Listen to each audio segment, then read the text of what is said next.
தூத்துக்குடி மாவட்டம், தூத்துக்குடி வட்டம், கொரம்பலம் கிராமம்.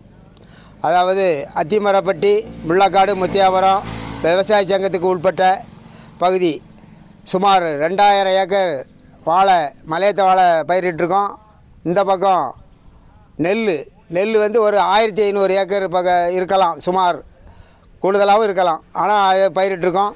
இப்போ 3 நாளாக பெஞ்ச மழை, 13ஆம் தேதியிலேருந்து பெஞ்ச மழையினால் காட்டாற்று வெள்ளம், கோயில்பட்டி, அந்த கடம்பூர், கயத்தாறு அந்த ஏரியாவிலேருந்து வந்த வெள்ள தண்ணி எல்லாமே உப்பாத்து ஓடையில் 18 சட்டு தூக்கியிருந்தாங்க.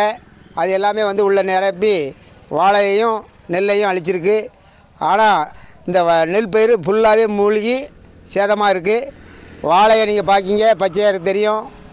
ஆனால் அது வந்து இன்னும் தண்ணி வடிஞ்சு வெயில் அடித்த உடனே அப்படி ஃபுல்லாக டேமேஜ் ஆகிரும், மடல் எல்லாமே சரிஞ்சிடும்.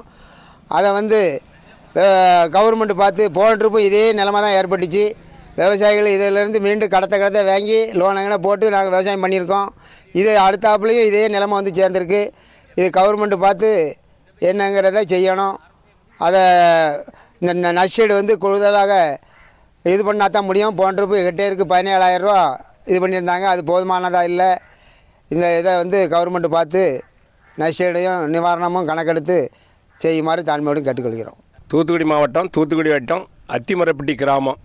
எங்கள் ஊரில் குறைஞ்சபட்சம் 1000 ஏக்கருக்கு மேல் நெல் விவசாயம் செய்து வருகிறோம்.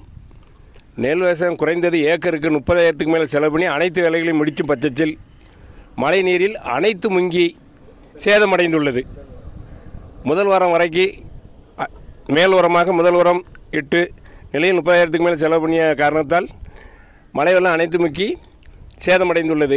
கடந்த 2 வருடங்களாக சேதமடைந்த நெல் பயிர்களுக்கு அரசு சரியான நிவாரணம் வழங்காததால் இந்த வருடமாவது எங்களுக்கு போதிய நிவாரணம் வழங்கி எங்கள் விவசாயத்தையும் எங்களையும் காப்பாற்றும்படி கேட்டுக்கொள்கிறோம்.